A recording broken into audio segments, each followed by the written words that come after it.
नमस्कार, आप सभी का फिर दिल से स्वागत करते हैं निहारिका स्टडी जोन में। इसी के साथ कोमल की हंसी छूट गई है। क्या होता है, आज हम करने वाले हैं टेंस। टेंस मतलब होता है, हिंदी में बोलते हैं इनको टेंसेस को काल। क्या बोलते हैं? काल। कालों का ज्ञान होना जरूरी है। वर्तमान काल, भूतकाल, वर्तमान काल और भविष्य काल। असल जिंदगी में हमारा सिर्फ वर्तमान काल ही होता है, ना पास्ट होता है ना फ्यूचर होता है हमारे हाथ में। हमारे हाथ में सिर्फ प्रेजेंट होता है, और प्रेजेंट से ही हमारा पास्ट और प्रेजेंट से ही हमारा फ्यूचर जुड़ा होता है। तो कहने का मतलब, मेरा तात्पर्य ये है बच्चों, अगर प्रेजेंट में आप अच्छा कार्य करोगे तो वो अच्छा कार्य आपके आने वाले फ्यूचर में आपको उन्नति देगा, और जो टाइम गुजर जाएगा उसके बारे में लोग अच्छी चर्चा करेंगे कि हाँ भाई ये, तो वो आपका बन जाएगा पास्ट। समझ में आई मेरी बात? This tense habitual action, general truth, what actually happen at the present moment। Hindi में ता है, ती है, ते है और तो है, हम हिंदी में बोलते हैं, इनको हम बोलते हैं प्रेजेंट। जो काम हमारा डेली रूटीन जो होता है वो भी हमारा प्रेजेंट में आता है। साइंटिफिक फैक्ट होता है वो भी हमारे प्रेजेंट को इंडिकेट करता है। समझ रहे हो मेरी बात को? वो भी प्रेजेंट को इंडिकेट करता है। और प्रेजेंट वो टेंस है जिसको हम हिंदी में वर्तमान बोलते हैं। ठीक है, आइए हम इसके रूल समझते हैं। देखिए, 3 टाइप ऑफ सेंटेंस होते हैं हमारे।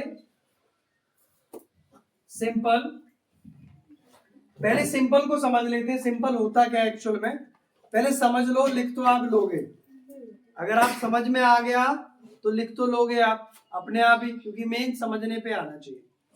सिंपल का रूल जो होता है हमारा, सब्जेक्ट प्लस में वर्ब की first form s, es plus object और ईटीसी। अब हमें बोला जाए सब्जेक्ट वर्ब की फर्स्ट फॉर्म एस और ईएस, ऑब्जेक्ट ईटीसी, तो हमें समझना होगा सब्जेक्ट 2 तरह के होते हैं। मोस्टली हम जो यूज करते हैं वो न्यूट्रल सब्जेक्ट भी होते हैं, बट हम मोस्टली यूज करते हैं सिंगुलर और plural. Singular subject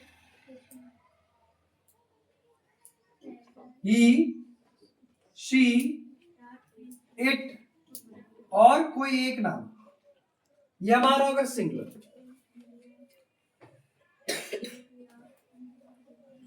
subject I, we, you, दे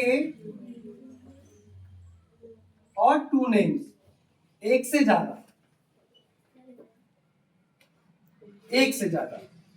जब हमारा सब्जेक्ट सिंगुलर होगा बच्चों, अगर सब्जेक्ट इस तरीके से है आपका, तो वर्ब की फर्स्ट फॉर्म प्लस एस और ईएस, ऑब्जेक्ट और ईटीसी। ठीक है, जब आपका सब्जेक्ट इस फॉर्म में रहेगा बच्चों, तो वर्ब की फर्स्ट फॉर्म, ऑब्जेक्ट और ईटीसी होता है। अब मेन रूल तो हमारा ये है ना, ये अब मैंने आपको क्या करके दिखाया, मैंने आपको सब्जेक्ट सिंगुलर सब्जेक्ट कर दिया अलग, सिंगुलर अलग कर दिया, प्लूरल अलग कर दिया, सिंगुलर अलग प्लूरल अलग। अब हमें सबसे बड़ा क्वेश्चन यहाँ पर आता है कि एस कहाँ लगता है और ईएस कहाँ लगता है। तो इसका पढ़ते हैं। जब वर्ब का लास्ट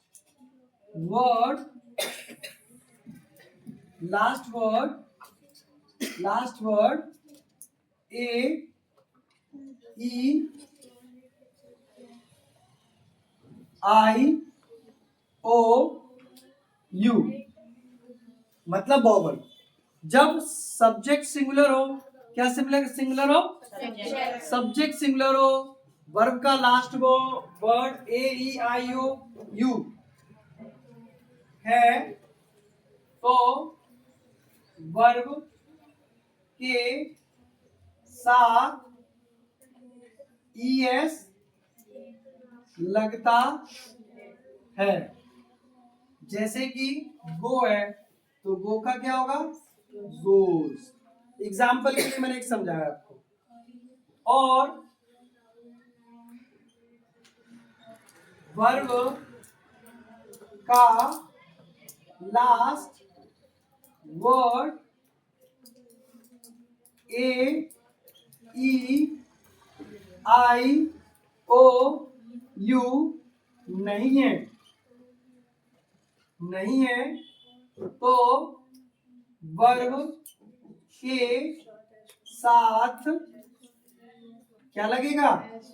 वर्ब के साथ एस लगता है।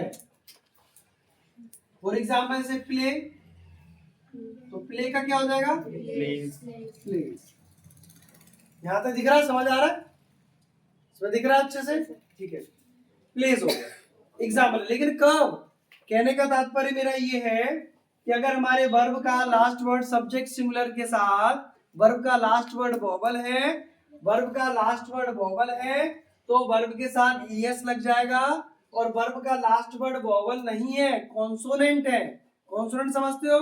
टोटल इंग्लिश में एबीसीडी में ए टू जेड में 26 लेटर होते हैं और 26 लेटर में से 5 वोवल होते हैं, ए ई आई ओ यू। इसके बाद जो वर्ड बच गए उनको बोलते हैं हम कॉन्सोनेंट। क्या बोलते हैं उनको? तो जो वर्ड के लास्ट वर्ड कॉन्सोनेंट है तो उसके आगे हम लगाएंगे एस। लेकिन कब? जब सब्जेक्ट हमारा सिंगुलर है।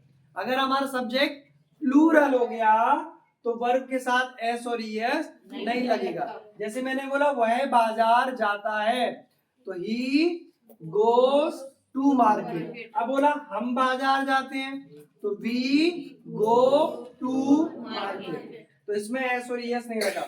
समझ? राम क्रिकेट खेलता है, राम प्लेस क्रिकेट। समझ में आया? खेलने की इंग्लिश प्ले। तो वर्ब मतलब होता है हमारा एक्शन। समझ आया? तो एक पहला रूल, एफर्मेटिव सेंटेंस इसी को कहते हैं बच्चों, और सिंपल सेंटेंस भी इसी को कहते हैं हम। ये मैंने इसको अच्छे से आप लोगों को समझाने की कोशिश की हुई है। तो आपको समझ आया? तो please note down. Negative, negative मतलब होता है नॉट का यूज होता है जहां पर अक्सर जो बच्चे मना कर देते मैं काम नहीं कर रहा, subject plus do, does plus not plus verb की फर्स्ट फॉर्म, ऑब्जेक्ट और ईटीसी। वही कहानी, आपका सब्जेक्ट ही, शी, इट और कोई एक नाम है तो उसके आगे हमारा लगेगा does not. Does not plus verb की फर्स्ट फॉर्म ऑब्जेक्ट एक्सेट्रा, तो समझ गए ना? और आपका सब्जेक्ट अगर आई, वी, यू और दे और टू नेम्स है, इनके आगे लगेगा हमारा क्या? Verb do not plus verb की फर्स्ट फॉर्म ऑब्जेक्ट एक्सेट्रा। तो ये है सबके साथ। समझ में आया दोस्तों? तो कहने का मतलब नेगेटिव मतलब जब हम मना कर देते काम करने के लिए, भैया मम्मी कहती कोई काम कर दो, मना कर दो, नहीं हम नहीं कर रहे, जाम ना हो जाए। ठीक है? जैसे राम खेलता नहीं है, तो राम डज नॉट प्ले, क्या नहीं खेलता? क्रिकेट नहीं खेलता। Ram does not play cricket. समझ में आ रही मेरी बात? ठीक है? शिव होमवर्क नहीं करता, नहीं करता, तो शिव डज नॉट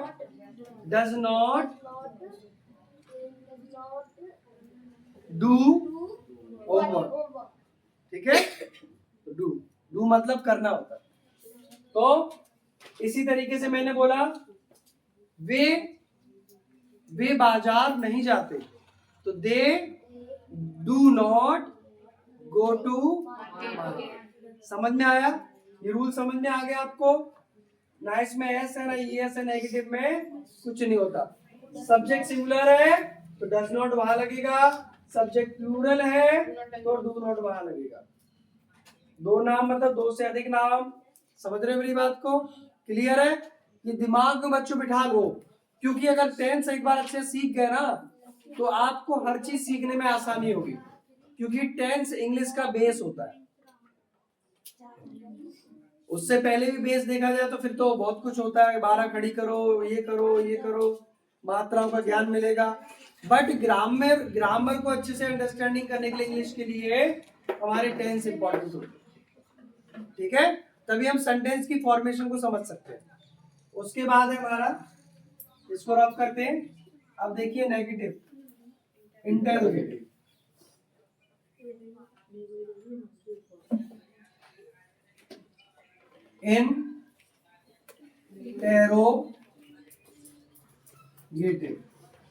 इंटेरोगेटिव मतलब जहां पर हम क्या पूछते हैं, क्वेश्चन मार्क।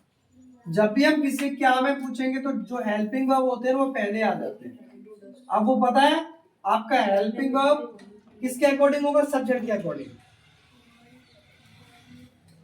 सब्जेक्ट आपका सिंगुलर है तो डस पहले आएगा, सब्जेक्ट आपका प्लूरल है तो डू पहले आ जाएगा। ये वर्ब की फर्स्ट फॉर्म, ऑब्जेक्ट, ईटीसी और क्वेश्चन मार्क। क्या लग गया? जैसे मैंने बोला क्या वह स्कूल जाता है, क्या वह स्कूल जाता है, यहाँ पर क्वेश्चन मार्क। अब वह की इंग्लिश क्या होती है, ही के साथ क्या लगता है, डस। तो क्या आ जाएगा, डस ही गो टू स्कूल, और ये हमारा क्वेश्चन मार्क है। समझ में आया? समझ में आया? इसके बाद आप लोगों को सेंटेंसेस दिए जाएंगे। एक होता है डबल इंटेरोगेटिव जिसमें नॉट भी होता है और वो यूज करते हैं अपन। तो डबल में हम सीधा क्या रखते हैं, इधर वर्ब से पहले क्या आ जाएगा हमारा, नॉट आ जाएगा, बस सिंपल सी बात है। समझ आया? प्रेजेंट समझ में आ गया सबको? कोई दिक्कत प्रेजेंट में? पक्का नहीं है? ठीक है, ओके, धन्यवाद।